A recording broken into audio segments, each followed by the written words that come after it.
हर कामयाबी पर तुम्हारा नाम होगा, तुम्हारे हर कदम पर दुनिया का सलाम होगा। डटकर करना सामना तुम इन मुश्किलों का, एक दिन वक्त भी तुम्हारा गुलाम होगा। तो नमस्कार दोस्तों, मेरा नाम है सुशील कुमार। आप देख रहे हैं अपना YouTube channel Atriksh with study. Atriksh with study में आपका हार्दिक स्वागत एवं अभिनंदन है। तो दोस्तों, आज की सीरीज मोस्ट इम्पोर्टेंट होने वाली है और बड़ा आनंद के साथ करेंगे, जो कि टैट सुपर टैट के लिए वेरी वेरी मोस्ट इम्पोर्टेंट चुनिंदा क्वेश्चनों को लिया गया है।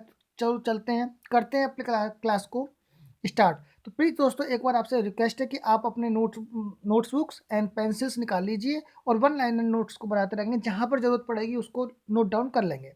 ठीक है दोस्तों, ये इस तरीके से क्वेश्चन है, बहुत इंपॉर्टेंट क्वेश्चन है, काफ़ी अच्छे क्वेश्चन है। सारे क्वेश्चन देखना है और पूरी सीरीज को बहुत अच्छी तरीके से देख के इसको कंप्लीट करेंगे। बहुत जल्दी क्वेश्चन हैं, ज़्यादा क्वेश्चन नहीं है और मतलब कि काफ़ी अच्छे अच्छे क्वेश्चन हैं। हर एक जगह से क्वेश्चन से उठाए गए हैं, यानी कि व्याकरण के टोटल क्वेश्चंस, साहित्य से भी क्वेश्चंस लिए गए हैं। तो प्लीज़ दोस्तों बने रहिए और करते हैं अपनी क्लास को प्रारंभ, यानी कि चलो। तो प्लीज़ दोस्तों, यस, ये रहा पहला क्वेश्चन आपकी स्क्रीन पर। क्या कह रहा है क्वेश्चन? इनमें से देशज शब्द नहीं है। इनमें से देशज शब्द नहीं है, तो कौन सा इसमें देशज शब्द नहीं है? मैंने हर एक क्वेश्चन, हर एक टॉपिक से क्वेश्चन लेने की इसमें प्रयास किया है। तो चलते हैं दोस्तों। यस, इसमें इनमें से देशज शब्द नहीं है। कौन सा इसमें देशज शब्द कौन से होते हैं? जो कि क्षेत्रीय भाषा का जिनमें प्रभाव अधिक हो जाता है, उनको हम देशज शब्द बोलते हैं। और इसमें बोला वो नहीं है। कौन सा नहीं है? बीनडी नहीं है, लुगाई नहीं है, बीबी नहीं है, या गजवड़ नहीं है। जो गजवड़ शब्द आपने देखा होगा, एक गाने में भी वो प्रचलित शब्द चल रहा है। तो ये है एक हरियाणवी शब्द है, ठीक है, और क्षेत्रीय भाषा का प्रभाव पड़ा हुआ क्या है? ये एक देशज शब्द है। पर हमसे क्वेश्चन में क्या पूछा गया? नहीं है। और देखो बीनडी, बीनडी भी क्या है? राजस्थानी शब्द है। लुगाई, लुगाई भी क्या है? एक मतलब एक आम बोल भाषा में हम प्रयुक्त जो करते हैं वो एक देशज शब्द है। बट कौन सा नहीं है? सी जगह करेक्ट आंसर होगा अपना बीबी। अब बात आता है बीबी, अगर शब्द ये देशज नहीं है तो ये शब्द है कौन सा? तो ये शब्द है भाई साहब, ये शब्द कौन सा है? ये शब्द है आपका तुर्की। कौन सा शब्द है? तुर्की। किस भाषा का है? तुर्की भाषा का शब्द है बीबी। तो प्लीज दोस्तों इस चीज को वन लाइनर नोट्स कर लेंगे कि तुर्की एक क्या है, बीबी एक तुर्की भाषा का शब्द है, इस तरीके से। तो प्लीज दोस्तों, अगर आपको क्वेश्चन और कंटेंट आपको प्लीज अगर सही लग रहा है, आपका ये गारंटी है कि एक या दो क्वेश्चंस आपके यहाँ इस वाली वीडियो में से बनेंगे। और मैं तो सरस्वती माँ से प्रार्थना करता हूँ कि एक भी क्वेश्चंस आपकी आपकी मतलब जो परीक्षा है उसमें अगर एक भी क्वेश्चन, एक क्वेश्चंस भी आता है, तो मेरा आज का जो वीडियो का बनाने का और जो मैंने इतना करा है कंटेंट, सफल हो जाएगा।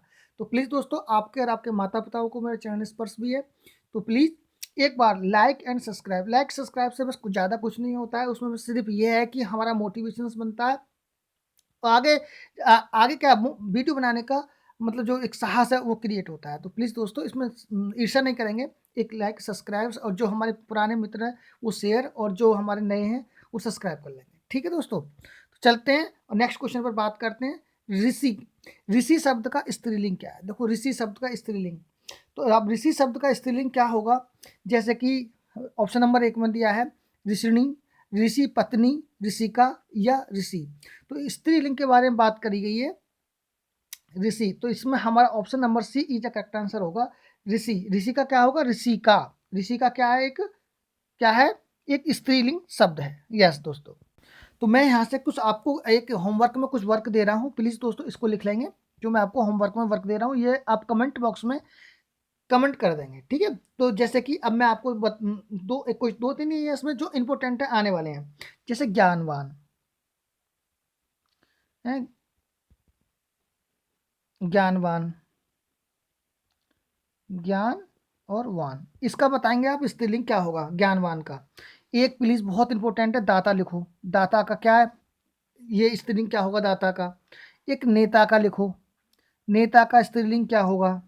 ठीक है, तो ये आपके लिए होमवर्क है। और एक और है, एक और होगा इसमें, यानी कि यस, वेरी गुड, ज्ञानवान, दाता, नेता और ओझा, और ओझा, ओझा, इनका जो स्त्रीलिंग बताना है प्लीज क्या है, कमेंट बॉक्स में जल्दी कमेंट करेंगे कि इनका क्या बनेगा स्त्रीलिंग। यस, देखो ज्ञानवान का क्या बनेगा, आप बिल्कुल बहुत अच्छे, ज्ञानवान का बनेगा ज्ञानवती। क्या बनेगा, ज्ञान और वती। ज्ञानवान का क्या बनेगा, ज्ञानवती। दाता कई बार शब्द आया है, दाता। दाता का क्या बनेगा बताइए, दाता का बनेगा दात्री। क्या बनेगा, दात्री। दाता का दात्री, सही है। नेता का क्या बनेगा, नेत्री। क्या बनेगा, नेत्री। ओझा का क्या बनेगा, ओझाइन। क्या बनेगा, ओझाइन। ओ झा और इन, ओझाइन। ठीक है, इन चीजों को लिख लेंगे। एक शब्द और है, एक शब्द और है जिसका आप लिखेंगे कर्ता। कर्ता का स्त्रीलिंग क्या होगा, कर्ता का, यस जल्दी बताएंगे। वेरी गुड, क्या बनेगा, कृत्री। कृत्री, ठीक है, क्या बनेगा, कृत्री। तो कर्ता का कृत्री, ओझा का ओझाइन, दाता का दात्री, नेता का नेत्री, और ज्ञानवान का ज्ञानवती। तो ये दोस्तों अलग से कुछ क्वेश्चन इसके लिए मैंने अलग से कुछ आपको दिए, और ये मैंने वो दिए हैं, ऐसे ही बकवास नहीं है, जो मैंने आपको आए हुए हैं। जिसने भी अगर मतलब हिंदी से रिलेटेड कुछ कहीं की एनीबॉडी कुछ भी कोई भी परीक्षा दी है उसमें ये क्वेश्चंस आए हैं। ठीक है, चलते हैं नेक्स्ट क्वेश्चन पर बात करते हैं। ये है नेक्स्ट क्वेश्चन आपकी स्क्रीन पर, तो प्लीज दोस्तों बने रहिए और मस्ती से, मतलब आनंद से, बिना स्ट्रेस माइंड से अपनी पूरी सीरीज कंप्लीट करेंगे। और देखो क्वेश्चन ज्यादा नहीं है इसमें, 30 क्वेश्चन से शायद 28 क्वेश्चन हैं, बट 28 ही नहीं करने हैं हमें। 30 क्वेश्चन भी मानोगे तो 30 n का 4 से मल्टीप्लाई करोगे 120 बैठेगा। तो कम से कम 100 क्वेश्चन तो हम कंप्लीट करेंगे इसमें।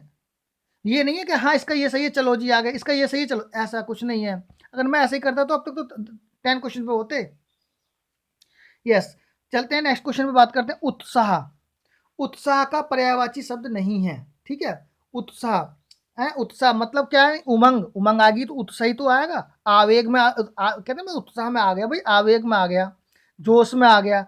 बट क्रोध नहीं होगा। कौन सा नहीं होगा पर्यायवाची, क्रोध। क्रोध नहीं होगा, ठीक है। अगर चलो मैं आपको क्रोध, चलो आगे चलते हैं नेक्स्ट क्वेश्चन पर, इसके रिलेटेड कुछ दिमाग में आ रहा था, आगे बताएंगे। निम्नलिखित में से कौन सा संकेत भाषा से संबंधित संबंध असत्य है। देखो यहाँ से पेडागोजी से एक दो क्वेश्चन आ जाते हैं, तो प्लीज दोस्तों वो कह रहा है संबंध असत्य है। देखो वो ये कहना चाह रहा है संकेत भाषा का व्याकरण है। संकेत भाषा का, यार संकेत भाषा का व्याकरण होता है। कैसा होता है, जैसे आप अपनी मुट्ठी बंद करो, अगर मुट्ठी बंद करोगे अपना अंगूठा ऊपर रखो मुट्ठी के, है ना, अंदर मत रखना ऊपर, तो इसका मतलब होता है ए। संकेत भाषा में जो हमारे विदुर भाई बहन हैं, जो विदुर हैं, उनके लिए संकेत भाषा का यूज होता है। तो जब संकेत भाषा का यूज होगा तो उनकी क्या है, ये व्याकरण बनेगी, संकेत भाषा का व्याकरण है। अब देखो एक अंगूठे के पास जब मुट्ठी बंदी रखना, और उंगली की जो अंगूठा है उसके पास वाली उंगली को खोलो थोड़ा सा दोनों को, और एक मतलब अर्ध सर्किल बनाना उसको, है ना, सेमी सर्कल। और सेमी सर्कल बनाओगे तो क्या बनाएगा, सी। ये उनकी क्या है, ये उनकी क्या है, ये उनकी व्याकरण है। अगला कह रहा है हस्तचलित व्याकरण का उपयोग करते हैं। भैया मैंने अभी नहीं बताया आपको, इसी तरीके से तो करते हैं आपको, हस्तचलित ये होता है। संकेत भाषा का व्याकरण नहीं होता। अरे भैया संकेत भाषा का व्याकरण होता है। ये कह रहा है व्याकरण मौखिक भाषा से थोड़ा भिन्न होता है। यस सही बात है, देखो बी वाले में आ जाओ। व्याकरण मौखिक भाषा से, जब हम मौखिक भाषा से, वो क्या हस्तपरक होता है, तो थोड़ा सा क्या होता है, वो अलग होता है। मौखिक भाषा से जो हस्तचलित होता है वो अलग होता है। बट ये कह रहा कि संकेत भाषा का व्याकरण नहीं होता। भैया संकेत भाषा का व्याकरण होता है, तो असत्य कौन सा हुआ, हमारा डी इज करेक्ट आंसर। ठीक है, चलते हैं नेक्स्ट। समझ में बात आ गई होगी, इसकी मैं आपको एक पिक दे दूंगा, चिंता ना करो, ठीक है। चलो नेक्स्ट क्वेश्चन पर बात करते हैं। नेक्स्ट क्वेश्चन ये रहा आपकी स्क्रीन पर। तो चीड़, चीड़ों पर चांदनी, वेरी इंपॉर्टेंट है। तो चीड़ क्या है, आपने देखा होगा जो पर्वत क्षेत्र में पाए जाने वाले जो बहुत सीधे सीधे लंबे लंबे निकल जाते हैं ना पेड़, उनको चीड़ का वृक्ष बोलते हैं। और चीड़ों पर चांदनी, जब लेखक जा रहा था ना, लेखक ने क्या करा, एक यात्रा वर्तन किया, और वहां पर जाकर रात में जब पूर्णिमा की रात थी, तो वहां पर उन्होंने देखा पर्वतों पर चीड़ के वृक्षों की, जैसे ही उनकी क्या रोशनी पड़ रही थी उन पर, किस पर, उन चीड़ों के वृक्ष पर। तो उन्होंने क्या है, एक विधा, विधा है, क्या कहा, क्या विधा है, सही बात है, यात्रा वृत्तांत है। चीड़ों पर चांदनी की विधा क्या है। अब देखो यहाँ से मैं आपको एक चीज बताता हूँ क्या है। अभी केवीएस का आपने भी एग्जाम दिया होगा, और केवीएस में अभी क्या हुआ, 3 से 5 क्वेश्चंस मतलब कि इसी से पूछ लिए। एनसीईआरटी जो उनकी बुक लगी हुई है ना, नवतरंग, नवतरंग में से कि उसमें से पूछ लिया कि कहानी, इस कहानी के लेखक कौन है, इस नाटक के लेखक कौन है, या इस कविता के लेखक कौन है। तो प्लीज़ दोस्तों कहीं से भी 5 क्वेश्चंस आंसर बहुत मायने रखते हैं। एक-एक क्वेश्चन में 1-1 10-10 हज़ार बच्चे कट जाते हैं। तो इन चीज़ों को क्या है ध्यान रखेंगे। ये नहीं कि ये बस ऐसी बकवास मैं आपको बता रहा हूँ। तो चीरों पर चाँदनी की विधा क्या है? तो क्या है ये? यात्रा वृत्तांत है, ठीक है? क्या है? यात्रा वृत्तांत। अब मैं आपको थोड़ा-सा इसके बारे में यात्रा वृत्तांत, अब देखो ये इसमें क्या हुआ था यात्रा वृत्तांत के बारे में मैं आपको थोड़ा-सा इसमें जानकारी दे दूँ, यात्रा वृत्तांत। तो इसमें इन्होंने ये वाली बात कही है, देखो कहने का मतलब है आपका, यात्रा वृत्तांत के बारे में थोड़ी-सी मैं जानकारी दे दूँ, यात्रा वृत्तांत होता क्या है? देखो, जब किसी स्थान से जब हम बाहर की जब किसी स्थान से या किसी स्थान में बाहर से आए व्यक्ति की या व्यक्तियों के जो अनुभव होते हैं, आप जैसे बाहर घूम के आए, है ना? उनकी आपके जो अनुभव के बारे में जो लिखा है, यात्रा के बारे में कि हम वहाँ गए, ऐसा-ऐसा था, वही यही तो यात्रा वृत्तांत है। यानी अपनी यात्रा के बारे में वर्णन करना। अपनी यात्रा के बारे में अगर कोई आपसे पूछे यात्रा वृत्तांत क्या होता है? जब लेखक कहीं से घूम कर आता है कि उसके बारे में अपने अनुभवों को प्रकट करता है, वर्णन करता है, वृत्तांत मतलब वर्णन करता है, तो क्या कहलाएगा वो? यात्रा वृत्तांत। ठीक है, ध्यान रखना। मैंने आपको इस चीज़ को बता दिया यात्रा वृत्तांत होता क्या है। ठीक है, अपनी जानकारी के लिए उसमें स्वयं के अनुभवों को जो परोता है, तो वो आपका क्या कहलाएगा? यात्रा वृत्तांत। ठीक है? अब बात आती है, तो सर ये बात बताओ, चीड़ों पर चांदनी ये किसकी विधा है, किसने लिखी है ये? तो इसके जो रचनाकार है ना, इसके रचनाकार है निर्मल वर्मा। कौन है? हाँ, ये हैंगे देखो, निर्मल वर्मा। ठीक है, और ये जो भाग किसका था? यात्रा वृत्तांत का था। अब मैं आपको थोड़ी सी इसके बारे में, ये कब प्रकाशित हुई थी? 1995 में। इस चीज़ को थोड़ा सा कहीं से नोट लिख लेंगे, और ये कहानी क्लियर हो गई। यानी पहाड़ी प्रदेशों के बारे में, इस वृक्ष के जो चीड़ों के वृक्ष हैं उनके बारे में यात्रा वृत्तांत लेखक ने किया है, जो निर्मल वर्मा जी हैं लेखक। अब बात करते हैं थोड़ी सी, सर इसके बारे में बता दीजिए, जो कहानी क्या है? कहानी किसे कहते हैं? तो वो कहानी कहते हैं, कहानी गद्य साहित्य की वह सबसे अधिक रोचक व लोकप्रिय विधा है। क्या बोला है मैंने? कहानी गद्य गद्य साहित्य होता है, एक पद्य साहित्य होता है ना? तो गद्य साहित्य की वह सबसे अधिक लोकप्रिय विधा है, जो जीवन के किसी विशेष, मैं क्या ये चीज क्या कह रहा हूं, जीवन के, किसके? जीवन के किसी विशेष, जीवन के किसी विशेष, ये बात, पक्ष का, किसी जीवन के विशेष पक्ष का क्या करता हो? है मार्मिक, क्या करता हो? मार्मिक, है ना? भावात्मक, मार्मिक, भावात्मक, और क्या? कलात्मक, कलात्मक, कलात्मक, कलात्मक क्या करता हो? वर्णन करता हो। फिर दोबारा सुन लो, कहानी गद्य साहित्य का वह सबसे अधिक लोकप्रिय रोचक विधा है, जो जीवन के किसी, अगर ये भी ना दिमाग में आ रहे हो तो रहना कि लेखक के किसी, मतलब किसी के जीवन के विशेष विशेष पक्ष के बारे में है, मार्मिक, भावात्मक और कलात्मक वर्णन जो जिसमें किया जाता है, वो उसकी क्या कहलाती है? कहानी कहलाती है। जैसे आपने देखा होगा कि पहले दादी माँ जी कहानी सुनाती थी, दादाजी कहानी सुनाते थे कि एक राजा था, उसके ये ऐसा, तो वो पूरी सारी थोड़ी सुनाते थे, उसके किसी विशेष पक्ष के बारे में आपसे वर्णन करते थे दादा दादी, है ना? तो ये क्या होगी? हमारी कहानी। ये और यात्रा वर्णन तो हो गया। तो अब मैं थोड़ा सा जरा सी चर्चा कर लेते हैं, जल्दी जल्दी चलते चलते। आत्मकथा क्या होता है? ये आ जाते हैं क्वेश्चन, इसलिए मैं आपको बता रहा हूँ। आत्मकथा क्या होता है? आत्मकथा होता है जबकि आत्मा को, यानी कि आत्मा को लेखक अपने जीवन के बारे में, ध्यान रखना, आत्मकथा के बारे में मैं थोड़ी सी बता रहा हूँ कि जब लेखक जो होता है ना, लेखक लेखक अपने जीवन के, स्वयं के जीवन के, यानी अपने जीवन के, है ना, अपने जीवन के बारे में, अपने जीवन के बारे में, अपने जीवन के बारे में लिखता है, अपने जीवन के बारे में लिखता है ना, है ना? अपने जीवन के बारे में लिखता है और समाज के सामने स्वयं को प्रत्यक्ष रूप से प्रस्तुत करता है। ये लिख लेंगे, थोड़ा सा इसमें जगह कम है। और समाज के सामने क्या रखता है? स्वयं को प्रत्यक्ष, है ना, स्वयं को प्रत्यक्ष रूप में प्रकट करता है, तो यही कहलाता है आत्मकथा। स्वयं के बारे में अपनी किसी जानकारी को लिखना, स्वयं के बारे में अपनी अपनी जीवनी को लिखना और समाज के सामने प्रस्तुत करना, है ना, वो क्या कहलाएगा? आत्मकथा कहलाएगा। ठीक है दोस्तों। अब थोड़ी छोटी सी एक बात और रह गई है, संस्मरण किसे कहते हैं? संस्मरण होता क्या है? द एसेंस माने स्मरण माने स्मृति, स्मरण माने स्मृति, यानी स्मृति के आधार पर किसी विषय या वस्तु के बारे में जो चर्चा की जाती है, लिखित आलेख, ये बात ध्यान रखेंगे, कौन सी? लिखित, है ना, लिखित आलेख, जो स्मरण, लिखित आलेख को ही हम स्मरण कहते हैं। और इसमें अधिकतर जो विधा की प्रयोग किया जाता है वो यात्रा साहित्य से संबंधित आते हैं, बस ज़्यादा कोई इतनी बात नहीं करनी, और इतना कुछ आने का भी नहीं है। पर मैं आपको बताऊँ, कहानी, आत्मकथा, यात्रा वृत्तांत, ये इंपॉर्टेंट है, ठीक है, इनको लिख लेंगे जो मैंने अभी आपको बताया। नेक्स्ट क्वेश्चन पर बात करते हैं। नेक्स्ट क्वेश्चन ये रहा आपकी स्क्रीन पर, क्या कहना चाह रहे हैं, बहुत इंपॉर्टेंट क्वेश्चन है दोस्तों, प्लीज़ देखेंगे सही तरीके से। और देखो, ये मत सोचना कि वैसे ही मतलब भाषण टाइप में दे रहे हैं जी लिखवा, इसमें थोड़ी जगह कम है, इसलिए मैं आपको बोल रहा हूँ थोड़ा, इसलिए थोड़ा सा अब इसका भी इंतजाम कर रहे हैं बहुत जल्दी। तो चलो देखेंगे क्वेश्चन क्या कहना चाह रहा है। निम्नलिखित पंक्तियों में से कौन सा अलंकार है? अलंकार के बारे में बात करिए। फूले काश सकल मही छाई, जनु बरसा ऋतु प्रकट बुढ़ाई। तो ये कहना चाह रहे हैं, फूले काश, जो काश, काश नहीं देखिए, घास, एक घास होती है काश, जो कि रेगिस्तानी क्षेत्रों में, जो रेतीली क्षेत्रों में पाई जाती है, काश। फूले काश फूल गए हैं, सकल मही छाई, यानी कि सकल मही छाई, जो उसकी शकल है ना, उसकी जो क्या मतलब एक हरापन आ गया है उसमें।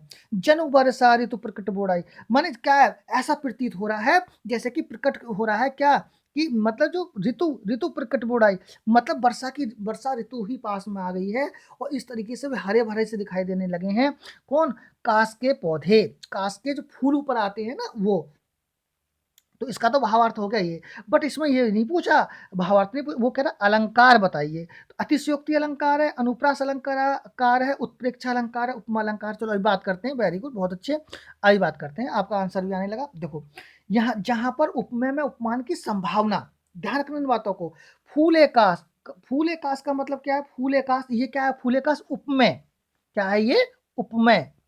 इन चीजों को ध्यान रखेंगे। फूले काश सकल मही पर, तो ये क्या? उपमेय, यानी काश के फूल क्या हो गए? उपमेय, उपमेय के बारे में। अब किस उपमेय तो हो गई ये, है ना, और किसके बारे में बात करी जा रही है? जिसके बारे में बात करी जाती है उसको बोलते हैं उपमान। तो वर्षा के बारे में बात नहीं करी जा रही है ना। वर्षा ऋतु प्रकट बुढ़ाई, है ना, तो वर्षा ऋतु क्या है? उपमान, क्या है? उपमान। और जहाँ उपमेय में उपमान की क्या करी जाए? संभावना करी जाए, उपमेय में उपमान की संभावना को व्यक्त किया जाए, वहां भैया उत्प्रेक्षा अलंकार नहीं होता है, उत्प्रेक्षा अलंकार हो गया। अब देखो सर, चलो आपने उपमेय उपमान तो हमारे समझ में नहीं आएगा, पर इसमें कोई कीवर्ड है, मैं आपको उनको दे देता हूँ। जैसे एक पकड़ने वालों ने पकड़ भी लिया है, जो मेरे बहन भाई हैं देखो उन्होंने पकड़ लिया जनु। तो इसमें कुछ शब्द आते हैं ऐसे, इस तरीके से जो शब्द आते हैं उनको आप लिख लेंगे, जो इसमें ज़्यादा इतना लंबी हम बात नहीं कर रहे। तो क्या है, देखो लिखो, जल्दी से लिखो, मैं आपको बोल देता हूँ। जनु जानू, लिखो, जनु लिखो पहले, जनु जानू, जानहूँ, जन जानहूँ, मन मानहूँ, मन मानहूँ, जन जानहूँ, मन मानहूँ, है ना। और लिखेंगे ज्यों, ज्यों, ज्यों शब्द, और जनहूँ। ये इस तरीके के शब्द आते हैं, ये उत्प्रेक्षा अलंकार से संबंधित होते हैं। जब भी कहीं भी ये वर्ड दिखाई दे जाए, जन जानहु, मन मानहु, ये क्या होंगे? ये उत्प्रेक्षा अलंकार से संबंधित है, जैसे कि इसमें है जनहु, ठीक है, जनु शब्द। तो अब बात करते हैं जल्दी से, थोड़ी सी अतिशयोक्ति अलंकार के बारे में बात कर लेते हैं।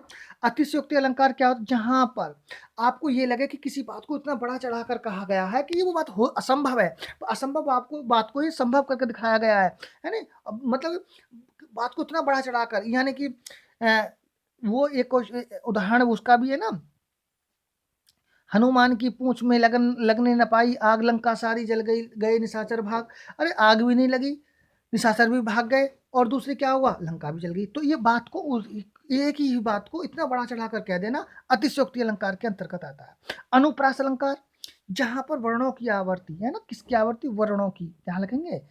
देखो अगर आपको पता भी है तो आपका हो रहा है रिवीजन, नहीं है उन बेचारों मेरे बहन भाइयों को क्या हो रहा है, क्या हो रहा है, उनकी हो रही है तैयारी। तो इस चीज में आप वेट करें, दोनों तरफ से फायदा है आपको।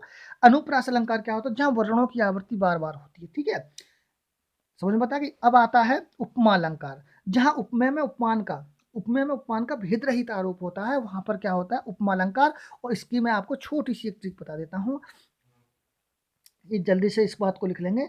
सा, इसके बारे में सा लिखो, सा सी से, सा सी से लिखो जल्दी, सम दृश्य, सा सी से सम दृश्य समान, और आगे लिख लेंगे जहां देख वहां उपमा जान। अगर ये वाले शब्द आ जाएंगे ना, सासी से समुद्र से समान, जहां देख वहां उपमा जान, 2-3 बार अपने दिमाग में बोलेंगे तो क्लियर हो जाएगा। ठीक है प्लीज, तो इस चीज को लिख लेंगे। ठीक है, तो ये है उपमा अलंकार। सही समझ में बात आ गई, क्या है ये उपमा अलंकार। क्लियर, चलो देखो सब चीज एक बार दोबारा रिवाइज करवा दो, बढ़ा चढ़ाकर बातों करना, वर्णों की आवृत्ति, उत्प्रेक्षा अलंकार, है ना। उत्प्रेक्षा अलंकार अभी बताइए क्या, जनु जानो मन मानव, और सासी से समुद्र से समान, वहां देख वहां उपमा जान। क्लियर बात हो गई, सब समझ में बात आ गई। अच्छा ठीक है, वेरी गुड। तो ये बताओ मेरे को अलंकार कितने प्रकार के होते हैं। अलंकार 3 प्रकार के होते हैं। कौन कौन से, शब्द अलंकार, शब्द अलंकार,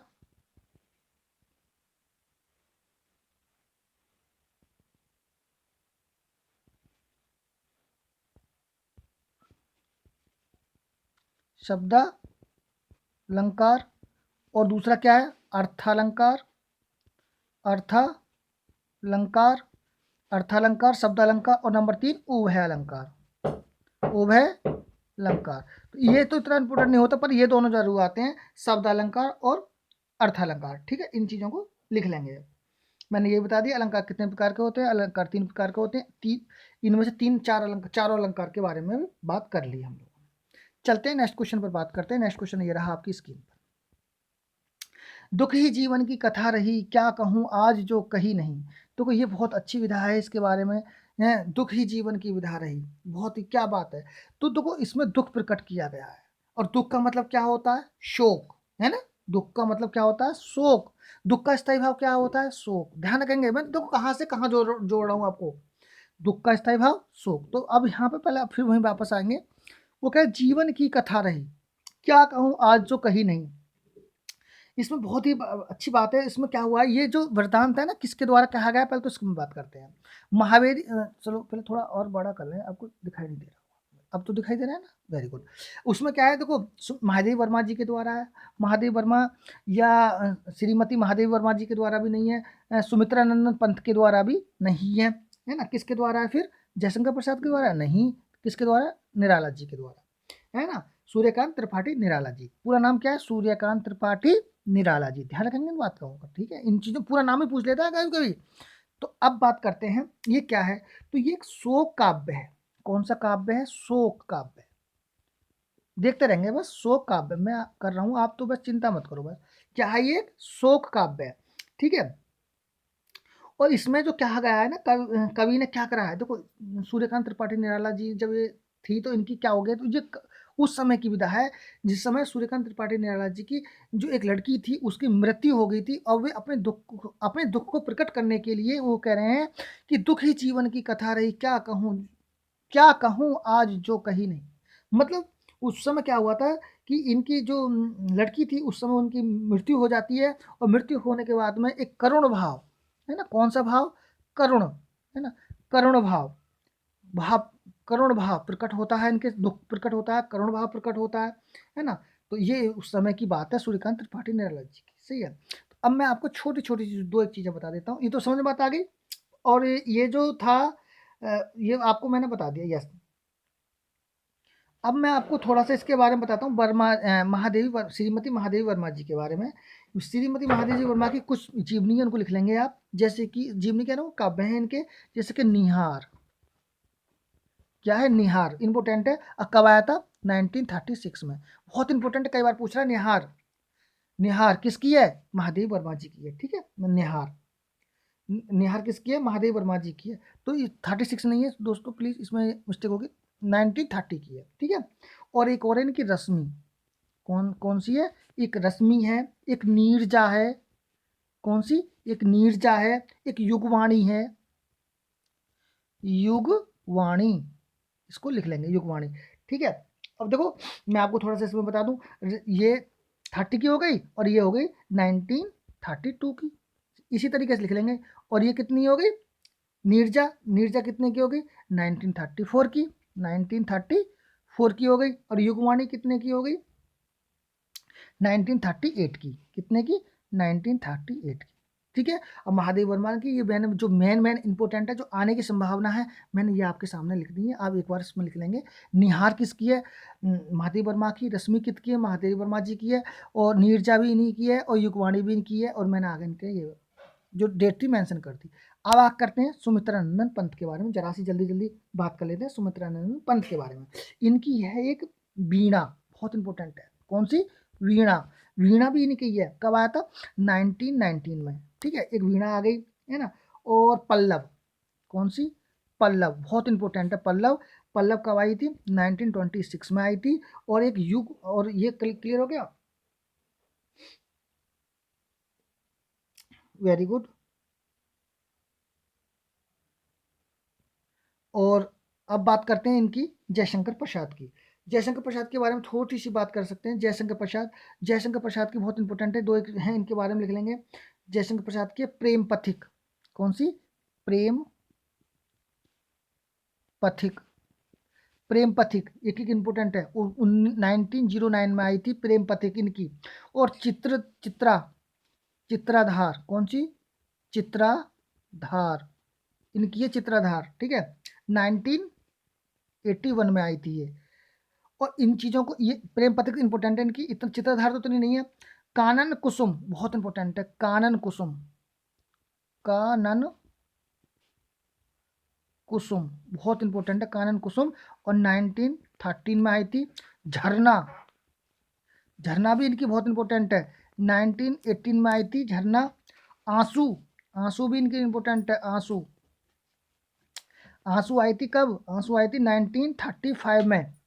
और एक है लहर, लहर इनकी बहुत इंपॉर्टेंट है। लहर, ये भी 19, आंसू, लहर। आंसू थोड़ा सा मिस्टेक हो गई है, आंसू करेंगे 25 में। आंसू 25 में आई थी। लहर आई थी, लहर आई थी 1935 में। ठीक है, लहर इंपॉर्टेंट। और सबसे लास्ट में इनकी एक और है, एक लिख लेंगे, कामायनी। कामायनी बहुत इंपॉर्टेंट है। कामायनी आई थी 1935 में। ये इन चीज़ को, लहर और कामायनी एक ही उसमें आई है 1935 में। तो ये सबसे मैंने सबके बारे में बता दिया, जो इम्पोर्टेंट है सबके बारे में बता दिया। जयशंकर प्रसाद के बारे में आ जाए, महादेव वर्मा जी के बारे में आ जाए, ठीक है ना, महादेवी जी वर्मा, सबके इनके बारे में मैंने आपको बता दिया। तो प्लीज़ दोस्तों एक बार नोट डाउन आपने कर लिया होगा, आई होप। चलते हैं नेक्स्ट क्वेश्चन में, बात करते हैं जल्दी से। नेक्स्ट क्वेश्चन ये रहा आपकी स्क्रीन पर। देखो ये जरूरी भी है कि उन्होंने कहा है क्रिया विशेषण शब्द होते हैं क्रिया और विशेषण दोनों दोनों का मेल करने वाले, क्रिया की विशेषता बताने वाले, संज्ञा सर्वनाम को का वाक्य के अन्य शब्दों से संबंध बताने वाले, या दो क्रियाओं को आपस में जोड़ने वाले। तो प्लीज़ दोस्तों जल्दी बताएंगे कि क्रिया विशेषण क्या होता है। Very good. देखो क्रिया विशेषण तो वही तो होते हैं जो क्रिया की विशेषता बताते हो। क्रिया की विशेषता बताने वाले शब्दों को ही हम क्या कहते हैं? क्रिया विशेषण कहते हैं। यस। अच्छा, बात आती है संज्ञा या सर्वनाम। संज्ञा सर्वनाम का वाक्य के अन्य शब्दों से संबंध बताने वाले संबंध, ये इसके बारे में। संज्ञा या सर्वनाम, हमारा आंसर तो ये हो गया भी, पर मैं इसके बारे में छोटा सी बात बता देता हूँ। इसमें इन्होंने बोला है संज्ञा या सर्वनाम का वाक्य के अन्य शब्दों से संबंध बताने वाले क्या कहलाते हैं? ये जल्दी बताओ, क्या कहलाएंगे? लिख लो इसको, लिख लो, जल्दी लिखो। क्या कहलाते हैं ये कहलाते हैं संबंध बोधक वाक्य। क्या कहलाते हैं? संबंध बोधक वाक्य। देखो कहीं से ही क्वेश्चन बना सकता है, मैंने तो कहीं से बना दिया। अभी यही क्वेश्चन आया था, संज्ञा या सर्वनाम वाक्यों के अन्य शब्दों से संबंध बताने वाले शब्द क्या कहलाते हैं? बताइए जी, बताओ क्या कहलाते हैं? संबंध बोधक वाक्य। क्या उनसे कहलाते हैं? संबंध बोधक वाक्य या कारक। ठीक है, देखो एक क्वेश्चन था, डबल का हमने कर लिया। क्रिया विशेषण क्या होते हैं? जो क्रिया की विशेषता बताते हैं। ठीक है, अब जैसे कि चलो आप ही बताओ, अगर ये ऐसे कोई उदाहरण बता दो, चलो अगर आपके दिमाग में कोई उदाहरण आ रहा हो बताइए। जैसे हिरण तेज दौड़ता है, चलो अगर मैंने यही लिख दिया, हिरण तेज दौड़ता है, तो देखो दौड़ता क्या है? क्रिया है। विशेषता क्या है उसकी? तेज है ना। विशेषता क्या है उसकी? तेज है, तो ये हो गया विशेषण। तो क्रिया की विशेषता बताने वाले शब्द क्रिया विशेषण कहलाते हैं। संज्ञा या सर्वनाम वाक्यों के अन्य शब्दों से संबंध बताने वाले वाक्य वाक्य संबंध बोधक वाक्य या संबंध कारक कहलाते हैं। ठीक है, ये इन दोनों मैंने आपको बता दिया। नेक्स्ट क्वेश्चन पर चलते हैं। नेक्स्ट क्वेश्चन पर ये देखो, कानन कुसुम अभी बताई थी, मैं नहीं बताने का। किसकी बता दो? कानन कुसुम सूर्यकांत त्रिपाठी निराला जी की है, राम नरेश त्रिपाठी जी की है, सुमित्रानंदन पंत की है, जयशंकर प्रसाद की है। आप बताएंगे, जल्दी बताइए दोस्तों प्लीज, मैं नहीं बताने का। Very good. किसकी है कानन कुसुम? मैंने अभी बताई थी, जयशंकर प्रसाद जी की है। और कब आई थी ये जयशंकर प्रसाद जी की कानन कुसुम? मैंने अभी बताया था 1913 में, 1913 में प्रकाशित हुई थी कानन कुसुम। ठीक है। और सूर्यकांत त्रिपाठी निराला जी के बारे में बता दिया, सुमित्रानंद पंत के बारे में नहीं बताया, सर बता दिया था, और जयशंकर प्रसाद के बारे में भी बता दिया ना। तो इन चीज़ों को मैंने सबके बारे में बता दिया, ठीक है। और राम नरेश त्रिपाठी के बारे में थोड़ा सा नहीं बताया, तो चलो मैं इसके बारे में, देखो इनकी एक मिलन, एक है मिलन, और दूसरी है पथिक, पथिक, तीसरी है इनकी मानसी। ये इनकी है जो राम नरेश त्रिपाठी जी के द्वारा लिखित है, ठीक है। इन चीज़ों को आप लिख लेंगे, काव्य है इनके। आगे चलते हैं, नेक्स्ट क्वेश्चन पर बात करते हैं। ये रहा नेक्स्ट क्वेश्चन आपकी इसकी। तीसरी कक्षा में एक छात्र सहयोग से समूह में अच्छे ढंग से सीखता है, जबकि उसका मित्र अध्यापक के निर्देश से अकेले करके सीखता है, अकेले करके यानी कि लर्निंग बाय डूइंग करके सीखता है, पसंद करता है। यह सिद्धांत किस पर आधारित है? अनुकरण का सिद्धांत है, व्यक्तिक विभिन्नता का सिद्धांत है, अभिप्रेरणा का सिद्धांत से संबंधित है, या भैया क्रियाशीलता के सिद्धांत से संबंधित। देखो वो कह रहा है कि उसने कहा कि तीसरी कक्षा का छात्र है, एक तो समूह में अच्छे ढंग से सीख लेता है, और एक कहता है कि अध्यापक के दिशा निर्देश जो गाइडलाइन है उसका, उसके अकॉर्डिंग वो क्या करता है, वो सीखता है भैया, पसंद करता है अकेले सीखना। तो ये चीज़ क्या आ गई? ये चीज़ आ गई व्यक्तिक विभिन्नता, है ना। क्या आ गई? ये व्यक्ति विभिन्नता का सिद्धांत पर आधारित वर्क हो रहा है कि सबकी अलग अलग, उसका अलग है, उसका अलग। अच्छा, व्यक्ति विभिन्नता से संबंधित क्या है? व्यक्ति विभिन्नता का सिद्धांत क्या कहता है? व्यक्ति विभिन्नता का सिद्धांत ये कहता है कि वंशानुक्रम और वातावरण के जो संयोग से जो व्यक्ति अपने व्यक्तित्व से अलग करता है, ध्यान रखना, ये दोबारा फिर सुनो, वंशानुक्रम और वातावरण के का एक संयोजन होता है, जो एक व्यक्ति अपने अन्य व्यक्तियों से कुछ अलग करता है। जहाँ से वो किसमें अलग हो सकता है बताओ? वो हो सकता है जैसे कि शारीरिक भी अलग हो सकता है, शारीरिक अलग हो सकता है। दूसरी वाली बात, बौद्धिक भी अलग हो सकता है ना। बौद्धिक अलग हो सकता है। संवेगात्मक, उसके जो संवेग हैं वो भी अलग हो सकते हैं। संवेगात्मक संवेगात्मक भी अलग हो सकता है, और मानसिक भी अलग हो सकता है। तो ये क्या है कि व्यक्ति विभिन्नता की तो कारण आ गए, है नहीं। व्यक्ति विभिन्नता, ध्यान है, मैकडूगल का है ना, ध्यान रखना ये चीज़ों को। अब दूसरी वाली बात आती है, व्यक्ति विभिन्नता तो हमारा हो गया इसका आंसर। अनुकरण, ये सही बात है, बच्चा अनुकरण करके ही तो सीखता है। बच्चा अनुकरण के सिद्धांत के द्वारा ही सीखता है। अनुकरण का मतलब होता है कि बच्चा अभ्यास के द्वारा सीखता है ना। अभिप्रेरणा का सिद्धांत, अभिप्रेरणा के द्वारा सीखता है। लर्निंग बाय डूइंग, क्रियाशीलता के सिद्धांत के द्वारा सीखता है। अभिप्रेरणा का मतलब क्या है? सीखने के लिए, सीखने में पाए जाने वाली आंतरिक अभिप्रेरणा। अगर ये आपसे ये वाली बात कहे कि मतलब अभिप्रेरणा का सिद्धांत क्या कहलाता है? अभिप्रेरणा का सिद्धांत कहलाता है सीखने के लिए पाई जाने वाली आंतरिक, है नहीं, आंतरिक अभिप्रेरणा को ही क्रिया अभिप्रेरणा का सिद्धांत कहते हैं। और क्रियाशीलता के सिद्धांत को क्या कहते हैं? यानी कि बच्चे में जो सक्रिय रूप से शामिल होते हैं उसे हम क्रियाशीलता का सिद्धांत कहते हैं, है ना। और इसमें एक और आया था आवृत्ति का सिद्धांत, बच्चे सीखने के लिए नई नई चीज़ों को बार बार करते हैं, तो ये होता है आवृत्ति का सिद्धांत। ध्यान रखेंगे इन चीज़ों का। तो ये चीज़ हमारी अनुकरण के द्वारा ही बच्चे क्या है, एक अनुकरण करते हैं, उसका ऑब्जर्वेशन करते हैं, देख कर ही तो, अनुकरण करके ही तो सीखते हैं। और ये हम हो गया कंप्लीट, ठीक है। चलो नेक्स्ट क्वेश्चन पर चलते हैं। ये करते हैं बात, दंत ध्वनि नहीं है। देखो दंत ध्वनि नहीं है, ये कह रहे हैं दंत ध्वनि नहीं है, तो हमारा आंसर होगा ते थे दे धे डे, तो डे हमारा आंसर हो जाएगा D, D is a correct answer होगा। अब बात है दंत ध्वनि नहीं है, चलो हमने ये तो बता दिया डे नहीं है, तो भैया ये ध्वनि दंत जब डे नहीं है तो ये कौन सी ध्वनि है? ये है भैया मूर्धन्य ध्वनि। कौन सी? मूर्धन्य ध्वनि, है ना। कौन सी ध्वनि है? मूर्धन्य ध्वनि है डे, ठीक है। अब ये तय यानी ता था और दा, ये कौन सी ध्वनि है? ये ध्वनि है आपकी दंत ध्वनि। डा कौन सी है? मूर्धन्य ध्वनि। समझ में बात आ गई। और दंत ध्वनि में एक ध्वनि और आती है, दो और हैं, लिख लो उसको, ध से धनुष और न से नल, ठीक है। इन चीजों को आप देख लें।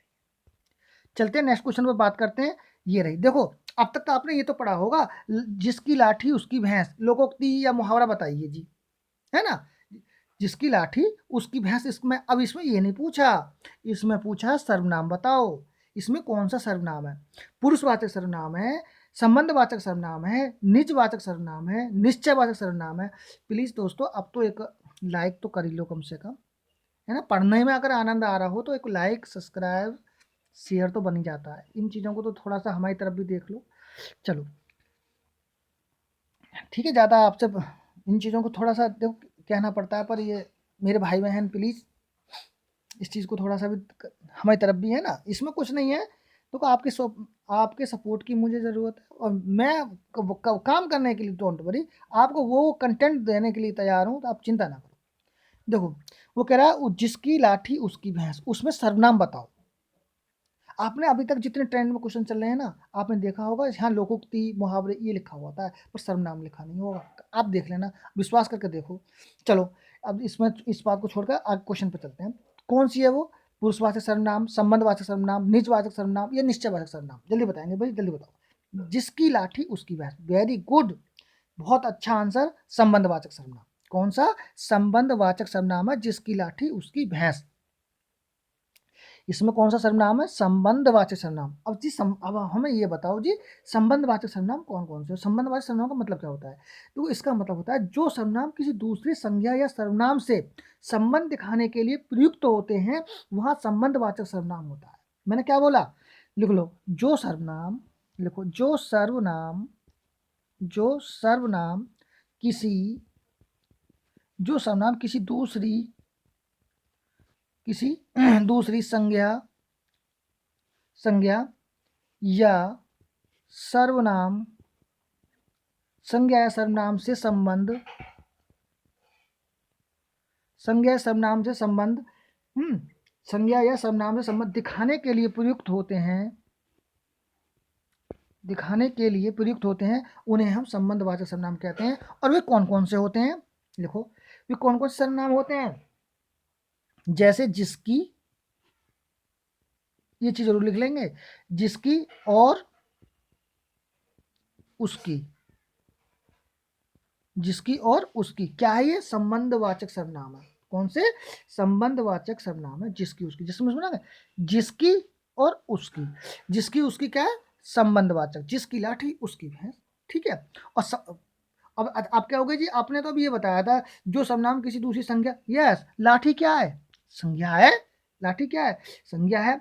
तो संज्ञा या सर्वनाम से आपस में यानी संबंध को प्रकट दिखाते हैं, वो संबंधवाचक सर्वनाम कहलाते हैं। जिसकी उसकी आ गई ना, आ गई। चलो अब जल्दी से आप बता दो जी। पहली बात तो ये बताओ सर्वनाम क्या प्रकार के होते हैं। सगली बात तो यहाँ छोड़ो। सर्वनाम कितने प्रकार के होते हैं? सर्वनाम होते हैं 11 टाइप्स के, यानी 11 प्रकार के होते हैं। अच्छा अब बताओ पुरुषवाचक सर्वनाम, जल्दी जल्दी बता रहे हैं। देखो सर पुरुषवाचक सर्वनाम के बारे में बता दीजिए।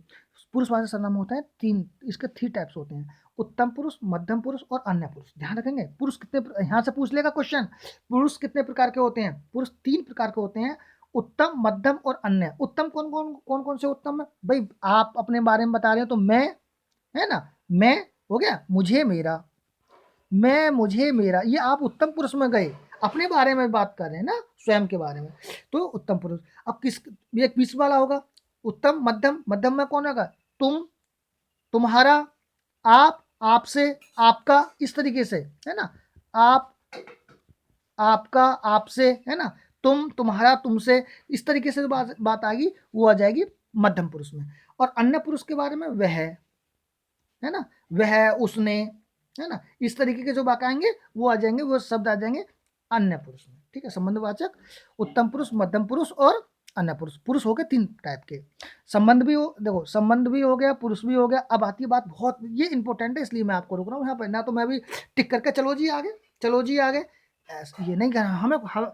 हमें पढ़ना है, यहाँ वो नहीं, मजाक नहीं चल रहा है बिल्कुल भी। आगे चलते हैं निजवाचक सर्वनाम। निजवाचक सर्वनाम, ध्यान रखना, आपसे पूछ लेगा निजवाचक सर्वनाम क्या होता है। निजवाचक सर्वनाम है जब स्वयं के बारे में, किसके बारे में? स्वयं के बारे में। जब स्वयं के बारे में, स्वयं के लिए है बात की जाती है, या जहाँ स्वतः लिखा हुआ आ जाए, ध्यान रखना इस चीज को, क्या आ जाए? स्वतः लिखा हुआ आ जाए, तो वहां क्या आएगा? निजवाचक सर्वनाम, ठीक है। अब बात आती है, जैसे मैं स्वयं ही इस कार्य को कर लूंगा, तो कौन सा? निजवाचक, ध्यान रखना, मैंने उदाहरण दे दिया आपको। मैं स्वयं ही निजवाचक सर्वनाम। अब बात आती है निश्चयवाचक सर्वनाम की। तो निश्चयवाचक सर्वनाम में क्या होता है? निश्चयवाचक सर्वनाम जिसमें कि निश्चयवाचक सर्वनाम में शब्द वे आते हैं, जैसे वे, अगर वे शब्द आ जाए, यह शब्द आ जाए और वह शब्द आ जाए, वे, यह, वे, ये सब निश्चयवाचक सर्वनाम होते हैं। ध्यान रखेंगे, निश्चयवाचक सर्वनाम का बोध कराते हैं। प्लीज इस चीज को नोट डाउन कर लेंगे, और आप, आई होप आपने कर लिया भी होगा। क्लियर हो गया? चलो नेक्स्ट क्वेश्चन पर चलते हैं, बात करते हैं। अष्टछाप, अष्टछाप कवियों में शामिल नहीं है। ये सुपर टेट का क्वेश्चन आया हुआ है, प्लीज देख लेंगे, विश्वास मानना, सुपर टेट में क्वेश्चन आया। देखो नंददास जी हैं, इससे पिछली वाली वीडियो में बताया था, चतुरदास भी हैं, छीत स्वामी भी है ना, और रामानंद दास नहीं है। तो इसमें हमारा आंसर हो जाएगा A is the correct answer. Next question पे चलते हैं, करते हैं बात ये। तो इसमें ज़्यादा स्त्रीलिंग के बारे में पूछा है, मैंने करा ही दिया था, ऋषि का इसका आंसर हो जाएगा। आगे चलते हैं, नेक्स्ट क्वेश्चन पर बात करते हैं। ये रहा नेक्स्ट क्वेश्चन आपकी स्क्रीन पर। यस, देखो वो कह रहा है विपरीत अर्थक शब्द नहीं है। देखो हल्का का भारी, ये तो है ना, नहीं है, इस चीज को ध्यान रखना। और वो कह रहा है ग्रहा, और ग्रहा माने मतलब किसी चीज को अपने पास में रखना, त्याज्य यानी त्याग देना, तो ये भी है, ये तो विपरीतार्थी की है ना। और वियोग और संयोग है, किसी के संयोग से इकट्ठा और वियोग, ये दोनों ही क्या है? विपरीतार्थक है। बट हर्ष और विस्मय, हर्ष माने क्या होता है? खुशी, और विस्मय माने क्या होता है? दुख, है ना। तो विस्मय और हर्ष, हर्ष माने खुशी, विस्मय दुख, तो ये सी इज अ करेक्ट आंसर होगा हमारा। कौन सा होगा? सी इज अ करेक्ट आंसर, ठीक है। और मैं यहाँ पर छोटे से दो तीन वर्ड, सॉरी, दो तीन मैं आपको वर्ड देता हूँ जो आपके लिए होमवर्क में है। इनके मेरे को अभी अभी जल्दी से बताएंगे विपरीतार्थक शब्द, मैं आपको दे रहा हूँ और आप मेरे को जल्दी से बताएंगे, ठीक है, जल्दी बताएंगे। अगर एक वर्ड मैं आपको दे रहा हूँ जैसे कि उन्नयन, कौन सा? उन्नयन। चलो उन्नयन के बारे में बताओ, उन्नयन का क्या आएगा? जल्दी बताओ विपरीतार्थक शब्द, ठीक है। और बताएंगे अवामस्या, क्या बताएंगे? अवामस्या, अवामस्या बताएंगे। और दूसरा बताएंगे आसक्त, ये आए हुए हैं इसलिए मैं दे रहा हूं आपको, आसक्त, है ना। और हर्ष का विषय तो हो ही गया। ऊर्ध्व मुक्त बताएंगे, चलो इसका क्या आएगा? ऊर्ध्व मुख। अब बताओ, छोड़ रहा हूं मैं इसको होमवर्क में, चलो छोड़ते नहीं है, अभी कर ही ले रहे हैं। उन्नयन का मतलब क्या होगा? अवनयन। अब उन्नयन क्या होगा? अवनयन, ठीक है, ये आपका क्लियर हो गया। अमावस्या क्या होगा? पूर्णिमा, क्या हो गया? अमावस्या का पूर्णिमा, यानी पूर्णिमा, क्या होगा? पूर्णिमा, ठीक है। अब बच्चे, अब बात आ गई आसक्त। आसक्त का होगा अनासक्त, क्या हो जाएगा? वेरी गुड, शक्त, अनाशक्त। और ऊर्ध्वमुख का क्या हो जाएगा? ऊर्ध्वमुख का क्या हो जाएगा बताएंगे? अधोमुख, क्या हो जाएगा? अधोमुख, ठीक है। ये आप लिख लेंगे, नोट डाउन कर लेंगे प्लीज, नहीं तो अपने दिमाग में रखेंगे, पर दिमाग में इतनी जल्दी मेमोरी में फीड नहीं होती है, दो तीन बार पढ़ोगे जब भी रिकॉल करोगे जब भी होगा, ठीक है। नेक्स्ट क्वेश्चन पे चलते हैं, करते हैं बात। नेक्स्ट क्वेश्चन ये रहा आपकी स्क्रीन पर, क्या कह रहे हैं? जयशंकर प्रसाद की नाट्य रचनाओं का काल क्रमानुसार सही क्रम कौन सा है? देखो एक बार मैं आपको सही बताऊं, इसी सुपर टेट में इसी तरीके से काल का मतलब क्रम के अनुसार ही पूछ लिया था। हरवंश राय बच्चन की मधुशाला, है ना, मधुशाला, मतलब इसमें जो उनकी तीन कीर्तियां साला वाला जो आते हैं लास्ट में, मधुबाला, मधुशाला, मधुकलश, ये जो आई थी, इनके बारे में पूछ रहा था कौन कौन से सन में आई थी। मैंने पिछली वीडियो में बता रखा है, तो ध्यान रखना, कभी ऐसा हो सकता है कि कभी क्रम के अनुसार ये पूछ ले कि जयशंकर प्रसाद की जो नाटक, क्यों जयशंकर प्रसाद की जो अधिकतर कहीं ना कहीं देखने को मिल जाती है, तो जिस कामायनी, मैंने आंसू, झरना, ये सब इन्हीं की हैं, तो मैंने अभी आपको बताया भी था, है ना। तो अब इन्होंने ये पूछा है कि सही कालक्रम के अनुसार बताइए कि इन्होंने सबसे पहले कौन सी करी, उसके बाद कौन सी करी, यानी असेंडिंग ऑर्डर में आपको बताना है, ठीक है दोस्तों, जल्दी बताएंगे प्लीज, जल्दी बताएंगे कौन सी है। तो वेरी गुड, कौन सी है? देखो यस, सबसे पहली है इनकी, देखो मैं आपको बताता हूँ, सबसे पहली तो इनकी प्रायश्चित, उसके बाद में अजातशत्रु, फिर कौन सी आई? कामना, फिर स्कंदगुप्त। अब देखो स्कंदगुप्त के बारे में आपने पढ़ा होगा, गुप्त वंश पढ़ा होगा ना, तो जिसमें कुमार गुप्त हुए थे ना, इसमें स्कंदगुप्त में कुमार गुप्त के बारे में इन्होंने चर्चा की है इसमें, ठीक है। और मैं आपको बताऊं जैसे प्रायश्चित, प्रायश्चित के बारे में जो चर्चा की है ना, जयचंद आपने सुने होंगे, जयचंद, जयचंद की जो मृत्यु के बारे में प्रायश्चित में लिखा हुआ है, जयचंद की जो मृत्यु, एक ये नाटक है प्रायश्चित, दोबारा लिखूं, ये प्रायश्चित क्या है, नाटक है। और इसमें जो चर्चा की गई है, जो जयचंद की मृत्यु के बारे में उन्होंने प्रायश्चित किया है अपनी बात उसका, तो इसमें प्रायश्चित इन्होंने यही नाम दे दिया। तो प्रायश्चित सबसे पहले आया प्रायश्चित, फिर अजातशत्रु आया, और अजातशत्रु भी क्या है, एक नाटक है, ध्यान रखेंगे क्या है, एक नाटक, और ये भी क्या है, एक नाटक, ठीक है। इन दोनों चीजों को ध्यान रखेंगे। और कामना है ना, कामना भी। और इसमें क्या है, स्कंदगुप्त में बारे में मैंने बता दिया, जो गुप्त वंश में एक राजा वो तो कुमारगुप्त, कुमारगुप्त की जो बिलासी राज्य साम्राज्य के अंतर्निहित जो स्थिति चल रही थी, उसके बारे में इन्होंने इसको दर्शाया है, ठीक है। तो ये हमारे क्लियर का हो गया, D is a correct answer. Next question पे चलते हैं, करते हैं बात। नेक्स्ट क्वेश्चन ये रहा आपकी स्क्रीन पर, देशज शब्द नहीं है, प्लीज दोस्तों एक बार कमेंट कर देंगे। देखो पढ़ाने का कंटेंट समझ में आ रहा है तो देखो पढ़ाना सार्थक है। अगर देखो हर एक इंसान क्या है कि एक कमी तो कहीं ना कहीं रह जाती है, तो प्लीज़ अगर आप मुझे बताओगे कमी कहाँ पर है, तो मैं उस चीज़ को और सही करने की कोशिश करूँगा। बट मैं अब भी अपने 100% आपको देने की पूरा 100% दे रहा हूँ, और इम्प्रूवमेंट करूँगा, नो प्रॉब्लम। देखो इनमें से देशज शब्द नहीं है, बी जो मैंने बता दिया था, बीबी क्या है, तुर्की शब्द है, बाकी सगरे क्या है, देशज शब्द है, तो इन पर ज़्यादा देर नहीं लगाएंगे। नेक्स्ट क्वेश्चन पर चलते हैं, करते हैं बात। नेक्स्ट क्वेश्चन ये रहा आपकी स्क्रीन पर, क्या कह रहे हैं नेक्स्ट क्वेश्चन में, ये कह रहे हैं अंतर्धान, बहुत इंपॉर्टेंट है, इंपॉर्टेंट की सीरीज में डालो उसको, वेरी इंपॉर्टेंट की। शुद्ध वर्तनी का चयन करना है, शुद्ध वर्तनी में कौन सा, अंतर्ध्यान, अंतर्धान, अंतर्ध्यान, अंतः ध्यान, तो बी इनका करेक्ट आंसर होगा अंतर्धान। कौन सा होगा, अंतर्धान। और मैं आपको होमवर्क में छोड़ रहा हूँ, इस क्वेश्चन 2-3 है, इसको शुद्ध वर्तनी, इस इधर होंगे अशुद्ध, इधर होंगे शुद्ध। तो मैं आपको लिख रहा हूँ, जैसे श्रृंगार लिख कर दिखाओ मेरे को, श्रृंगार का शुद्ध जल्दी लिखो, चलो मेरे साथ साथ लिखो, श्रृंगार। मैं आप इधर दे रहा हूँ अशुद्ध शब्द, शुद्ध शब्द में जल्दी लिखो। एक दे रहा हूँ मैं आपको धोबिन, लिखो जल्दी, धोबिन, धोबिन का शुद्ध शब्द लिख के दिखाएंगे। एक मैं दे रहा हूँ आपको सन्यासी, सन्यासी का जल्दी लिखो, सन्यासी लिख के दिखाओ। अगर एक दे रहा हूँ मैं आपको द्वारिका, द्वारिका लिख के दिखाओ जल्दी, द्वारिका। एक मैं दे रहा हूँ आपको, एक क्या दे रहा हूँ, पुनर्जन्म, लिखो। चलो इसमें जगह कम है, चलो इसको पूरा कंप्लीट कर लेते हैं ना। श्रृंगार कैसे लिखा जाएगा, कई बार आया, कई बार आया है, प्लीज दोस्तों मेरे विश्वास रखना, कई बार आया श्रृंगार। ये हमारा क्लियर होगा, श्रृंगार सही है। धोबिन में कैसे लिखा जाएगा, तो धोबिन लिखा जाएगा इस तरीके से, धो है, धोब, धोब और नी, धोबिन का हो जाएगा धोबनी। ये क्या, सन्यासी, सन्यासी नहीं होता, सन्यासी होता है। अब हुआ सन और आधा ने, ये आ और सही, क्या होगा, सन्यासी। द्वारिका है ना, ये क्या, रिका, रिका, तो द्वारिका नहीं होता, द्वारका होता है, ई की मात्रा नहीं होती, क्या होता है इसमें, द्वारका, द्वारिका नहीं होता, द्वारका होता है, ठीक है। ये आपने जल्दी लिखो, नोट डाउन कर लिए, स्क्रीनशॉट ले लो। चलो मैं आप इसको रेज कर रहा हूँ।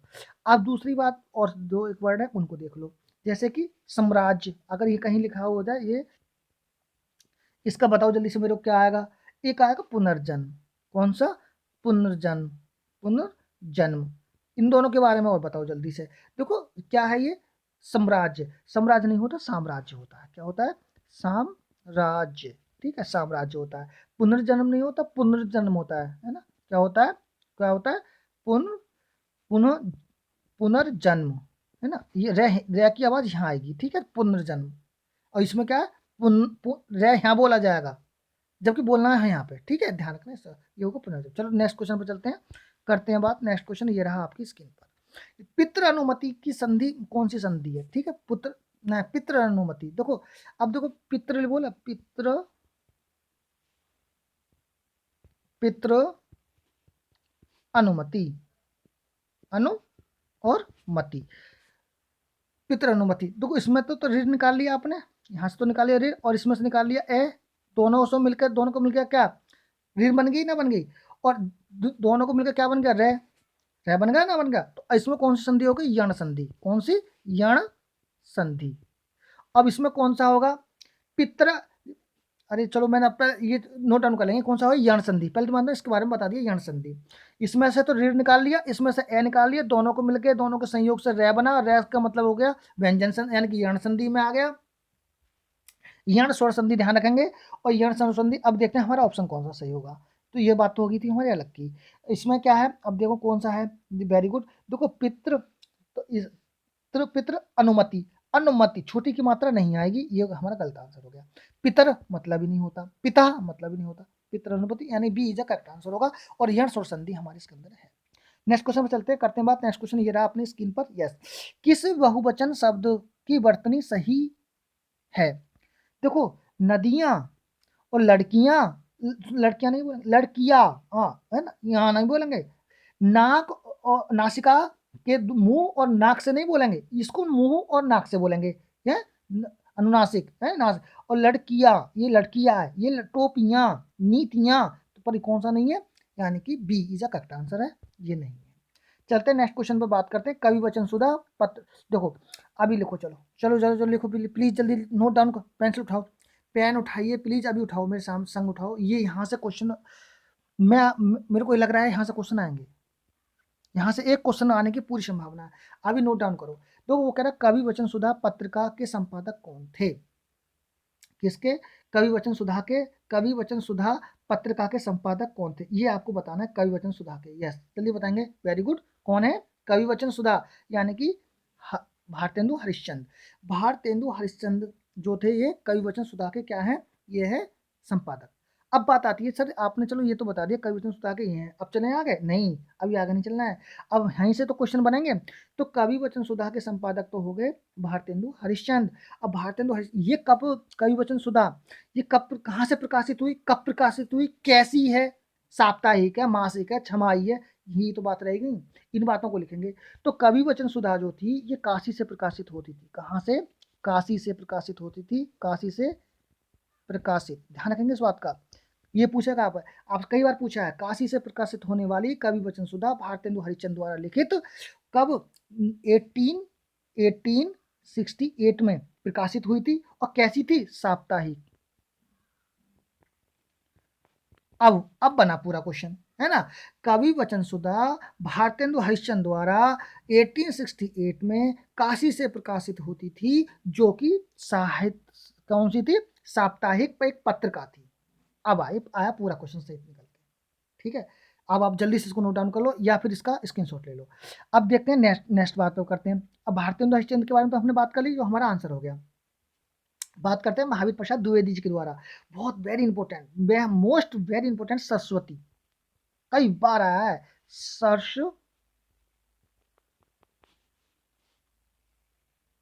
सरस्वती। अब सरस्वती के बारे में बात करते हैं। इनकी जब आई थी 1900 में, है ना, 1900 में। कहाँ से प्रकाशित होती थी सरस्वती? इलाहाबाद से। कहाँ से? इलाहाबाद। और इलाहाबाद को बोलते हैं प्रयागराज, ये आपको पता हो गया, ठीक है, ध्यान रखेंगे। कहाँ से? इलाहाबाद से प्रकाशित होती थी। और कौन, किसके? महावीर प्रसाद की थी सरस्वती पत्रिका, 1900 में प्रकाशित हुई। और कहाँ से? इलाहाबाद से प्रकाशित होती थी। बात करते हैं, चलो छोटी सी बात कर लेते हैं अब किसके बारे में? मदन मोहन मालवीय जी के बारे में। मदन मोहन मालवीय की एक अभ्युदय, कौन सी? अभ्युदय, ये है इनकी, मदन मोहन मालवीय जी की है अभ्युदय। और कब आई थी ये? 1907 में आई थी। और कहाँ से प्रकाशित होती थी? काशी से प्रकाशित होती थी, ठीक है, इस चीज को ध्यान में रखेंगे। जल्दी से बात कर लेते हैं किसके बारे में? माखनलाल चतुर्वेदी जी के बारे में। तो माखनलाल चतुर्वेदी जी की एक करमवीर है, कौन सी है? करमवीर। और करमवीर जो थी, ये कब आई थी? 1921 में आई थी। और कहाँ से प्रकाशित होती थी? जबलपुर से। कहाँ से? जबलपुर। और जबलपुर कहाँ पर है? जबलपुर कहाँ पर है ये है शायद एमपी में, ठीक है। तो ये आपने क्लियर हो गए। नेक्स्ट क्वेश्चन पर चलते हैं, करते हैं बात। नेक्स्ट क्वेश्चन ये रहा अपनी स्क्रीन पर, किस शब्द का बहुवचन होता है? नित्य बहुवचन के बारे में पूछ रहा होगा। देखो, गधे, गधा का तो गधे हो जाता है, बच्चे का बच्चों, बच्चे, है ना, बहुत सारे बच्चे, पहिया हो जाता है। पर लोग नित्य बहुवचन होता है, लोगों को बहुवचन में रहता है, ठीक है, इस चीज को ध्यान रखें। आगे की बात करते हैं, नेक्स्ट क्वेश्चन पर ये चलते हैं। ये रहा, लंबी कविता नहीं है, कौन सी नहीं है? प्रथम रश्मि नहीं है। देखो, प्रलय, प्रलय की छाया, सरोज स्मृति और परिवर्तन, ये सब लंबी नहीं है, पर ये लंबी नहीं है, कविता छोटी सी कविता है। किसकी है? अब ये बताओगे है किसकी? रश्मि में नाम सुनो, मैंने पूरा था, पूछा, बताया था आपको, प्रथम याद करो, रिकॉल करो, किसकी है? जयशंकर प्रसाद की, जय शंकर प्रसाद की, ध्यान रखेंगे, लिख लेंगे, ठीक है। चलते हैं नेक्स्ट क्वेश्चन में बात करते हैं। नेक्स्ट क्वेश्चन ये रहा आपकी स्क्रीन पर, क्या कहना चाह रहे हैं? ये कहना चाह रहे हैं किस विकल्प में कोई भी अशुद्ध शब्द नहीं है। अशुद्ध शब्द यानी शुद्ध, बहुत अच्छे 3 शब्दों के बारे में बताया रहा है। देखो पैतृक ऐसे नहीं लिखा जाता, है ना? पैतृक ऐसे नहीं लिखा जाता। तो पैतृक ऐसे लिखा जाता है, पै और तै में नीचे ऋ और कै, ये होगा पैतृक, ठीक है? तो इसका मतलब ये तो गलत हो गया ना, तो हमारा ए आंसर गलत हो गया। बी में क्या है? इसमें भी बी देखो, ये पैतृक ऐसे चलो ये तो बिल्कुल सही लिखा हुआ है, वेरी गुड। और दूसरा वाला देखेंगे, पर इसमें कौन सा गलत है? देखो सर्वोपरि भी इसमें सही है, पैतृक भी सही है, पर प्रज प्रज्वलित, इसमें क्या लिखा है? ये प्रज्वलित लिखा हुआ है, प्रज्वलित नहीं होता, प्रज्वलित होता है, तो इसका मतलब बी भी गलत है। तो पैतृक जैसे इसमें लिखा हुआ है, इसमें लिखा है, तो डी भी गलत है। तो हमारा आंसर कौन सा सही? ऐसे कर लिया करो, कौन सा होगा? सर्वोपरि सही है, प्रज्वलित सही है और पैतृक सही है, ठीक है? चलते हैं नेक्स्ट क्वेश्चन पर। ये रहा नेक्स्ट क्वेश्चन अपनी स्क्रीन पर। बैंत का तत्व, प्लीज दोस्तों इंटरेस्ट बनाए रखें, एक एक क्वेश्चन देखो आपकी ही लिए है ना? अब ऐसे क्वेश्चन नहीं है कि वैसे ही बेकार क्वेश्चन है। तो बैंत का लाइक सब्सक्राइब तो प्लीज और शेयर तो कर ही देना, जो कि अपने भाई दूसरे भाई बहन है उनका भी कुछ भला हो जाए। बैंत का तत्सम रूप है, तो बैंत का होता है बैंत्र, कई बार आता है तत्सम रूप, ध्यान रखेंगे। बैंत का क्या होता है? बैंत्र, यानी कि बी इज करेक्ट आंसर होगा। दाल भात, दाल भात में मूसल चंद, दाल भात में मूसल चंद इस लोकोक्ति का क्या अर्थ है? इसमें से कोई नहीं, ये तो है ही नहीं, इसमें अर्थ तो है। दाल भात में मिलावट करने वाला, ये भी नहीं है। व्यर्थ की में देखभाल करने वाला, ये भी नहीं है। तो भैया कौन सा है? तो हमारा आंसर होगा दाल भात में मिलावट होना, ये है हमारा दाल भात में मूसलचंद। नहीं, दाल भात में कौन आ गए? मूसलचंद आ गए, मिलावट हो गई। चलते हैं, ये इज करेक्ट आंसर हो गया। आज बात करते हैं कर्म वाच्य का उदाहरण नहीं है, किसका? कर्म वाच्य का उदाहरण नहीं है। 26 में कर्मवाच्य का उदाहरण नहीं है, जल्दी बताएंगे। यस, देखो क्या है, यानी कपड़ा सिया जाता है कर्मवाच्य, चिट्ठी भेजी जाती है कर्मवाच्य, धूप में चला नहीं, मुझसे यह बोझ उठाए, बोझ कर्म तो कर ही रहे हो ना भैया, बोझ वाली बात आ गई ना, तो कौन सा नहीं है? धूप में चला नहीं जाता, तो क्या है भैया? ये भाववाच्य। और वाच्य कितने प्रकार के होते हैं? 3 प्रकार के, कृतवाच्य, कर्मवाच्य और भाववाच्य, ध्यान रखेंगे। कृतवाच्य, और जिस मुझसे चला नहीं जाता, ये क्या है? भाव प्रकट हो रहा है, मेरे से चला नहीं जाता, क्या हो रहा है भाई? मैं अपने भावों को प्रकट कर रहा हूँ आपके सामने। पर कपड़ा सिया जाता है, बिल्कुल सिला जाता है, क्या है ये? है कर्म, कर्म कर रहे हो ना कपड़े सिलने का, है ना? चिट्ठी, चिट्ठी क्या है? कर्मवाच्य है ना? बोझ उठाओगे जब भी तो कर्म करोगे, क्या है ये? कर्मवाच्य, ठीक है। नेक्स्ट क्वेश्चन पे चलते हैं, क्वेश्चन 27। रेखांकित शब्द में कारक भेद उचित वैकल्पिक चुनना है। मैंने राधा को बताना है भैया, को अधिकरण, अधिकरण बताना है। कर्म, संप्रदान, संबंध, संबंध क्या है? मे पर, संप्रदान पुस्तक दे रहे हो, दान कर रहे हो ना, संप्रदान कारक आ गया, है ना? संप्रदान, संप्रदान को के लिए है ना, कर्ता ने कर्म को, पर इसमें कौन सा आएगा? कोई चीज वस्तु किसी को दी जाती है, संप्रदान कारक आएगा, ना कि कर्म कारक आएगा, है? अधिकरण में पर, जहाँ में और पेपर पर कारक चिन्ह आ जाए, वहां पर क्या हो जाएगा? अधिकरण शब्द आ जाएगा। तो इतनी घुचड़ पुचड़ होगी, पर इसमें ध्यान रखना संप्रदान कारक अपना आंसर है, ठीक है। नेक्स्ट क्वेश्चन पर चलते हैं, ये रहा नेक्स्ट क्वेश्चन अपनी स्क्रीन पर। यहाँ ये जो नेक्स्ट क्वेश्चन है, इसको थोड़ा सा प्लीज दोस्तों ध्यान से सुनेंगे। किन ध्वनियों को अनुस्वार कहा जाता है? अब इसमें आप मेरे को आंसर देंगे और मैं आपका आंसर का इंतजार कर रहा हूँ। पहली बात, जल्दी से बताएंगे कि किन ध्वनियों को अनुस्वार कहा जाता है? स्वर के बाद आने वाली नासिक की ध्वनियां, स्वतंत्र रूप से उच्चारित होने वाली ध्वनियां, स्वर के साथ आने वाली ध्वनियां, व्यंजन के साथ आने वाली ध्वनियां। प्लीज दोस्तों जल्दी बताएं। यस, मैं आपके क्या किसका इंतजार कर रहा हूँ? आपके आंसर का इंतजार कर रहा हूँ। यस, जल्दी बताएंगे।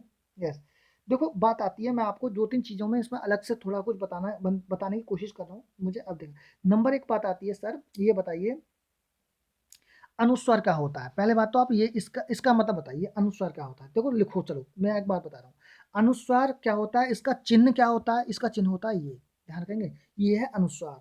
यानी कि जिस वर्ण के ऊपर जिस वर्ण के ऊपर इस बिंदु को लिखा जाता है वो अनुस्वार होता है। ये तो चलो बात आ गई। पर इसकी डेफिनेशन के बारे में बात करें, जब किसी वर्ण का उच्चारण करते समय वायु, यानी वायु नासिका से बाहर निकलती है, मुंह से नहीं।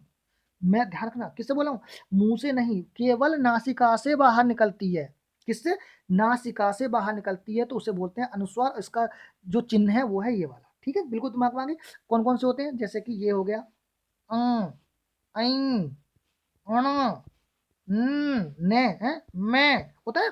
मुंह से नहीं, नाक से अधिकतर, अधिक ध्वनि, अधिक वायु जब नाक से निकलती है, अधिक वायु जब नाक से निकलती है, उसका चिन्ह ये होता है अनुस्वार।